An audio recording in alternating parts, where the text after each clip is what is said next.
Peningkatan kasus penyakit mulut dan kuku di Kota Langsa tercatat mengalami kenaikan. Dari yang sebelumnya tercatat 440 kasus, kini jumlahnya meningkat menjadi 460 kasus. Namun, meski ada kenaikan, jumlah angka kesembuhan hewan ternak yang terinfeksi PMK juga menunjukkan perkembangan positif. Kabid Peternakan Dinas Pangan Pertanian Kelautan dan Perikanan Kota Langsa, Suhardi Silga menyebutkan, sebanyak 370 ekor hewan ternak yang terinfeksi PMK telah sembuh, naik dari sebelumnya yang hanya 330 ekor. Saat ini, petugas telah melakukan pengadaan vaksin PMK sebanyak 2.000 dosis untuk mengatasi penyebaran penyakit ini lebih lanjut. Vaksin ini diharapkan dapat membantu mempercepat proses pemulihan hewan ternak dan mencegah kasus PMK semakin meluas.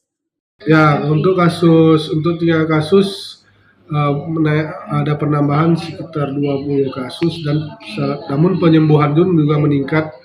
Yang sebelumnya 332 sekarang sudah 377 ekor.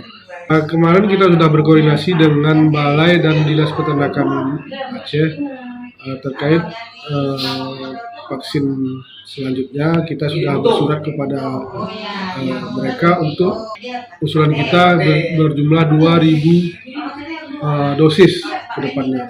Meskipun wabah PMK belum sepenuhnya hilang, namun dengan meningkatnya angka kesembuhan ini menunjukkan tren positif dalam penanggulangan wabah PMK yang sempat mengkhawatirkan para peternak dalam beberapa waktu terakhir. Pemerintah Kota Langsa juga terus berupaya untuk menangani situasi ini dengan berbagai langkah preventif, termasuk penyemprotan disinfektan, vaksinasi massal, dan pengawasan yang lebih ketat.